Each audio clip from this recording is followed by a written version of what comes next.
Good morning dear friends, मैं doctor Mahendra Saran और बहुत बहुत स्वागत है हमारे यूट्यूब चैनल पे। तो जो छात्र एमए विषय की तैयारी कर रहे हैं अंग्रेजी विषय से, मैं पूरी कोशिश करता हूं कि उन्हें अच्छे तरीके से मैं समझा पाऊं। तो इस वीडियो में मैं एमए प्रीवियस के पेपर 4 के बारे में डिस्कस करूंगा और इस वीडियो में मैं सबसे इम्पोर्टेंट क्वेश्चन लेके आ रहा हूँ, जिसमें इस बार इम्पोर्टेंट क्वेश्चन कौन से और उनको हल करने का तरीका क्या है। ये पेपर 4 है, विक्टोरियन लिटरेचर, जिसमें सेक्शन ए और सेक्शन बी के बारे में मैं डिस्कस करूंगा। सेक्शन ए में आपके रॉबर्ट ब्राउनिंग है और जीएम हॉपकिंस और एलिजाबेथ बारेट है। तो इसमें रॉबर्ट ब्राउनिंग और जीएम हॉपकिंस की पोएमों को मैं डिफाइन करूंगा और सेक्शन बी में मैथ्यू अर्नोल्ड की जो पोइट्री है, मैथ्यू अर्नोल्ड की जो रचना है the importance of being poetry की, उसके बारे में अपन डिस्कस करेंगे। और इसी में ही अपन डिस्कस करेंगे पोस्ट स्क्रिप्ट और the being of Earnest Oscar Wilde का। तो इसमें इंपॉर्टेंट क्वेश्चन कौन कौन से हैं उसके बारे में अपन पहले चर्चा करेंगे। तो जो भी छात्र आरयू से, मत्स्य से, शेखावाटी, ब्रज, महाराजा गंगा सिंह और कोटा यूनिवर्सिटी के, उनके सबके कॉमन है ये सारे टॉपिक जो मैंने बताए हैं।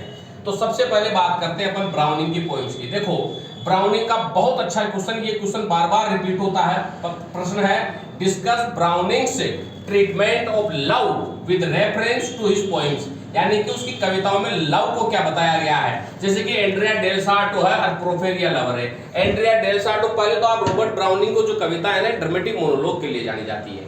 अब यहाँ पर एंड्रिया डेल सार्टो अपने प्रेमिका लुक्रेजिया के लिए पागल है, वो उसकी एक बेहतरीन तस्वीर बनाना चाहता है। इसके लिए वो इज्जत, सम्मान सब कुछ दांव पे लगा देता है, जबकि उसको पता है कि उसकी प्रेमिका के कई सारे प्रेमी हैं, लेकिन इसके बावजूद भी उसके प्रेम में पागल है। और प्रोफेरिया लवर में, प्रोफेरिया जो लवर रहता है वो अपने प्रेमिका का उसी के बाणों से गला घोट कर उसकी मृत्यु, उसको मार देता है।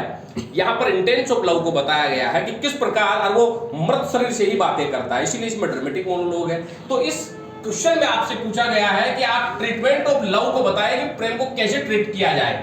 तो एंड्रिया डेल सार्टो और प्रोफेरिया लवर, इन दोनों पोएमों को आप पढ़ें, और मैं चाहता हूं कि दोनों पोएमों को आप लाइन टू लाइन पढ़ें ताकि आप एक्सप्लेनेशन भी कर पाओ।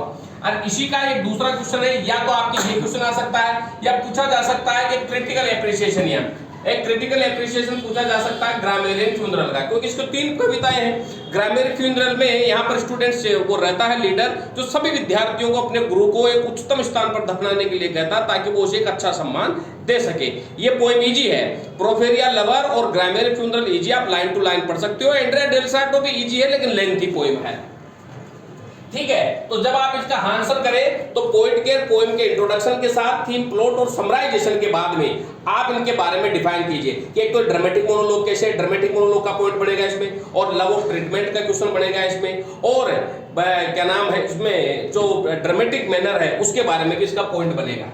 अब बात करते हैं अपन क्वेश्चन नंबर 2 की, जो जीएम हॉपकिंस से रिलेटेड है। देखो, जीएम हॉपकिंस की कई सारे पोएम्स आपके, पेड ब्यूटी है, कैरियन कंफर्ट है, वाइंड ओवर है, फेलिक्स रंडाल है, और क्या नाम है गॉड ग्रेंडवेयर है, स्प्रिंग एंड फॉल है, बहुत छोटी छोटी कविताएं हैं।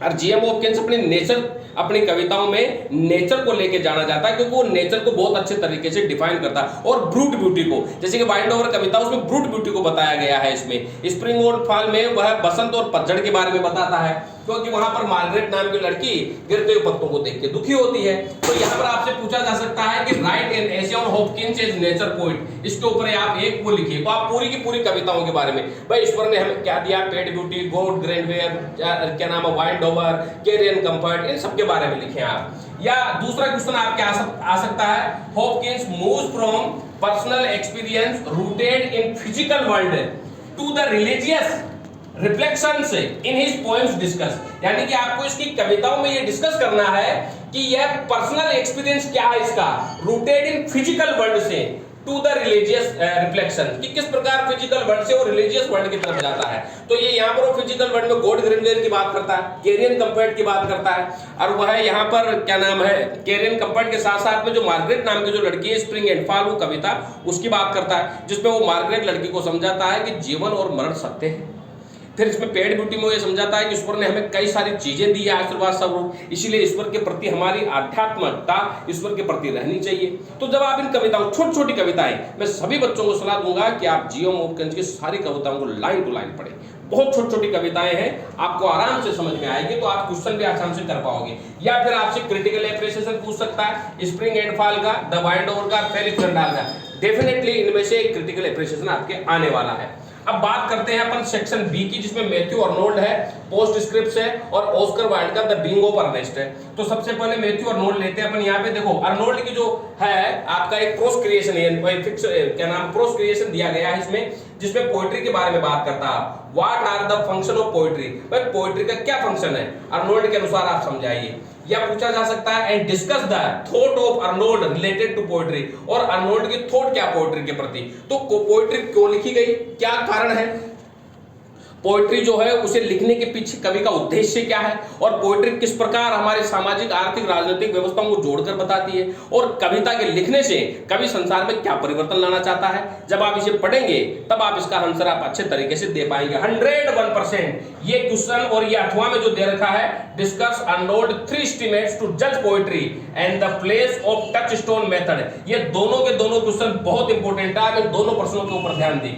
या फिर आपका थर्ड क्वेश्चन है, right an essay on Matthew Arnold views on the characteristics of good poetry, यानी कि अच्छी पोएट्री के क्या लक्षण होते हैं। तीनों के तीनों क्वेश्चन बहुत इंपॉर्टेंट है, आप और कोई भी ना पढ़े, बस तीनों के तीनों प्रश्न पढ़े, 101% आपके क्वेश्चन आएगा।